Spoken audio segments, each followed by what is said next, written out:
গম গণপতে নমঃ। হ্রিম হ্রিম শ্রীম শ্রীম লক্ষ্মী বাসুদেবায় নমঃ। আপনাদের সবাইকে আপনাদেরই পরিবার ভাগ্যালাপী সাদর অভ্যর্থনা জানাচ্ছি। আজকে এত সুন্দর বিনা পয়সায় একটি উপায় বলবো, যেই উপায়টি করলে স্বামী স্ত্রীর মধ্যে দৃঢ় বন্ধন হবে, প্রেমিক প্রেমিকার মধ্যে দৃঢ় বন্ধন হবে, পিতা মাতার অর্থাৎ সন্তানের সাথে মায়ের বা সন্তানের সাথে বাবার একটা সুন্দর বন্ধন হবে। আর যদি কোনো বন্ধুত্ব যাতে নষ্ট না হয়, প্রিয় বন্ধু, সেই বন্ধুদের মধ্যেও একদম সম্পর্ক সুন্দর থাকবে। আর সব থেকে বড় কথা, সম্পর্ক তো এত সুন্দর হচ্ছে, তার সাথে সাথে প্রচুর প্রচুর অর্থ লাভ করতে পারবেন বিনা পয়সায়। বৃষ্টির জল যদি আপনি যেভাবে বলছি সেভাবে ব্যবহার করে দেখুন, একদম এই ভিডিওটা স্কিপ করবেন না, কেননা প্রত্যেকটা সেন্টেন্স, প্রত্যেকটা বাক্যতেই কিন্তু উপায়গুলো আমরা বলবো, বিভিন্ন উপায়ের কথা বলবো। চলুন সে সম্পর্কে আপনাদেরকে তথ্য প্রদান করি। তার আগে যারা চ্যানেলটিকে এখনও সাবস্ক্রাইব করে উঠতে পারেননি তাদেরকে অনুরোধ করছি, চ্যানেলটিকে সাবস্ক্রাইব করে পাশে থাকা বেল আইকনটি ক্লিক করুন। আমাদের ভিডিও ভালো লাগলে লাইক করবেন, শেয়ার করবেন, ভিডিওটি শেষ পর্যন্ত দেখবেন। আর চলুন আমরা আরম্ভ করি। প্রচুর শেয়ার করবেন, কেননা প্রত্যেক ঘরে ঘরে এই ভিডিও যাতে পৌঁছে যায় এবং সবাই সুখ স্বাচ্ছন্দ্যময়, সম্প্রীতিময়, প্রেমময় জীবনযাপন এবং ধনময় জীবনযাপন করুন। প্রথমেই আমরা প্রেম প্রীতি ভালোবাসা নিয়ে একটুখানি বলে নিই। দেখুন, আমরা দেখি যে স্বামী স্ত্রীর মধ্যে মেলবন্ধন হচ্ছে না, আর ডিভোর্সের একটা পর্যায়ে চলে গেছে, বনিবনা হচ্ছে না। তাহলে বলবো যে শ্রাবণ মাসে কি করবেন, যখন বৃষ্টি হবে তখন কোনো ভয় করবেন না যে কি হবে, ঠান্ডা লেগে যাবে, জ্বর হবে, অ্যালার্জি হয়ে যাবে। আপনারা দুজন স্বামী স্ত্রী দুজনে হাত ধরে ভিজুন, রোমান্টিসিজমে ভিজুন, বৃষ্টির জলে ভিজুন। সব থেকে ভালো হয় কি জানেন তো, যখন রোদ ওঠে আবার বৃষ্টি পড়ে, এরকম যদি পরিস্থিতি পান তো সোনায় সোহাগা। না হলে আপনারা কি করবেন, দেখবেন রোদ উঠলে বৃষ্টি পড়লে আমরা ছোটোবেলায় বলতাম যে শেয়াল কুকুরের বিয়ে হচ্ছে, কিন্তু খুব ভালো একটা ক্ষণ জানেন তো। এই সময়ে আপনি যদি পারেন তাহলে আপনারা স্নান করুন, ভিজুন। আর বৃষ্টিতে ধরুন ভিজতে পাচ্ছেন না, আপনার চন্দ্রকে কি করার জন্য, অ্যাক্টিভ করার জন্য, আপনার চন্দ্র যাতে ভালো পজিশনে থাকে, আপনার এই দুই হাতের তালুতে বৃষ্টির জল নিন, ভেজান, হাতগুলো ভেজান, এই তালুগুলো জল দ্বারা ভিজিয়ে দিন, বৃষ্টির জলে স্নাত হয়ে উঠুক, যা কিছু দুঃখ কষ্ট সমস্ত দূর হয়ে যাবে।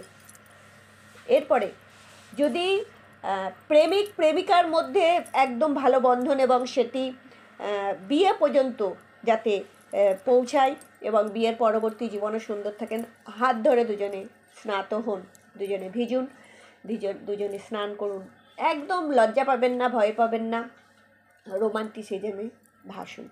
এবারে সন্তানের সাথে মায়ের বা সন্তানের সাথে বাবার সম্পর্কে যদি দেখছেন যে টানাপোড়েন চলছে, তাহলে বলবো হাত ধরে, হ্যাঁ হাত ধরে সমস্ত কিছু ভুলে গিয়ে, পৃথিবীতে কেউ নেই, শুধু দুজনে আছেন, এটা ভাবুন। রোমান্টিসিজম এখানে বলবো অবশ্যই প্রত্যেক আবেগ, এখানে প্রত্যেক সম্পর্কে বন্ধুত্ব, আবেগ, বিশ্বাস, ভরসা, এইগুলো না থাকলে সম্পর্ক টেকে না। তাই হাতটা ধরেও ফিল করান যে একে অপরের পরিপূরক আপনারা, এই হাতটা কখনো ছাড়বেন না, এই হাতটা দরকার আছে। সন্তানের হাতটা যেমন ছোটোবেলাতে ধরেছিলেন আজীবন ধরে রাখবেন, এবং সন্তানও যেন আপনার ছত্রছায়ায়, আপনার আঁচলের তলায় থাকে, আঁচলের শান্তিটা লাভ করতে পারে, সেটা তাকে অ্যাসিওর করুন, তাকে বোঝান, তার গভীরতা বোঝান, তাকে বিশ্বাস তৈরি করুন তার মধ্যে, সে যেন ফিল করে। এগুলো গেল প্রেম প্রীতি ভালোবাসার কথা। আর একটা কথা, দুই বন্ধুর মধ্যেও যদি চান তাহলেও আপনারা এটা করতে পারেন, 7 জনও আপনারা বন্ধুত্ব ও এগিয়ে নিয়ে যেতে পারবেন, বন্ধুত্ব অক্ষুণ্ণ রাখতে পারবেন, এবং কি করতে পারবেন, থার্ড পারসন মাঝখানে আসলেও কি হবে, কোনো বিচ্ছেদ হবে না। এরপরে বলবো যে আপনি আপনি প্রচুর প্রচুর অর্থের অংশীদার যদি হতে চান, অর্থ লাভ করতে চান, তাহলে কি করবেন, এই যে বৃষ্টির জল, সেটা একটি মাটির পরিষ্কার একটা নতুন মাটির ভাঁড় বা মাটির পাত্রে ধরুন, মাটির পাত্রে নিন, দিয়ে এই জলটা সারা বছরের জন্য স্টক করুন। এই জল দিয়ে আপনি কি করবেন, আপনার যে বিগ্রহ আছে, সেই বিগ্রহ, লাড্ডু গোপাল থাকলে বা বিগ্রহ থাকলে তাকে স্নান করান। সেটি যদি পাথরের হয়, তামার হয়, তারপরে সোনা, রূপো, পিতল, বিভিন্ন ধাতুর হয়, কোনো অসুবিধা নেই, স্নান করান। ভোলে বাবাকে এই জল দিয়ে অভিষেক করুন। এই শ্রাবণ মাস ভোলে বাবার খুব প্রিয় মাস। এই মাসের জন্য অপেক্ষা করে থাকে ভোলে বাবা। কেন বলুন তো? যখন সমুদ্র মন্থন হয়েছিল, সেই অমৃত ওঠার আগে কালকূট বিষ কিন্তু উঠে এসেছিল, এবং সারা বিশ্বকে রক্ষা করার জন্য ভোলে বাবা কী করেছিলেন, সেই বিষ গ্রহণ করেছিলেন, এবং তিনি নীলকণ্ঠ রূপে পরিচিত হয়েছিলেন। এবং সেই বিষের জ্বালা থেকে বাঁচার জন্য তাকে কিন্তু আমরা দুধ দ্বারা, তারপরে আমরা ধুতরা, তারপরে ভান, এগুলো দিয়ে আমরা কি করি, আমরা অভিষেক করে তাকে ঠান্ডা করতে চাই। আর ভোলে বাবা নিজেও অপেক্ষা করে থাকেন এই বর্ষার জল, অর্থাৎ শ্রাবণের জলে কি হবেন বলে, সিক্ত হবেন বলে, স্নাত হবেন বলে। তাই এই জল মাটির পাত্রে নিয়ে বা যে কোনো তাম্র পাত্রে নিয়ে ভোলে বাবাকে এখন অর্পণ করুন। ভোলে বাবার কৃপা লাভ করবেন। আর ভোলে বাবার কৃপা লাভ করলে জানেন তো কী লাভ হয়?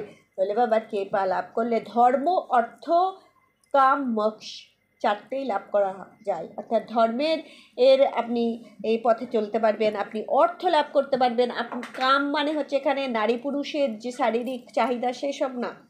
এটা কাম মানে হচ্ছে কামনা পূর্তি, আর মোক্ষ মানে হচ্ছে জন্ম মৃত্যুর ঘূর্ণিপাকে আর ঘুরতে হবে না। এরপরে বলবো যে যখন রোদ ওঠে, বৃষ্টি পড়ে, বাঁশের বোর্ডে পাতা নড়ে। হ্যাঁ, ছোটোবেলায় পড়েছেন।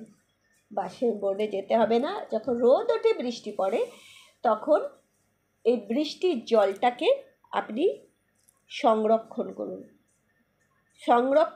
করুন একটি কাচের বোতলে, পরিষ্কার পরিচ্ছন্ন কাচের বোতল বা রূপোর কৌটো বা রূপোর পাত্রে, ঢাকনা দেওয়া, দিয়ে তার মধ্যে 2টো লবঙ্গ দিয়ে দিন। দিয়ে এটি আপনি আপনার যে টাকা পয়সা রাখার জায়গা আছে সেখানে রাখুন, বা আপনার যে কারখানা আছে বা ব্যবসার জায়গা, সেই ক্যাশ বাক্সে রাখুন। একাধিক জায়গায় রাখতে পারেন। ধরুন আপনার বাড়িতে বিভিন্ন জায়গায় আপনি ধনসম্পত্তি রাখেন, সেটা রাখুন। এই জলটি আপনাকে প্রচুর প্রচুর অর্থ সংগ্রহ করতে, সারা বছর অর্থের যে ফ্লো, অর্থাৎ ব্যাংক ব্যালেন্স বেড়ে যাবে, কখনোই আপনার কি হবে না, আপনার মানি ব্যাগ খালি হবে না। করুন এবং অবশ্যই উপকৃত হন।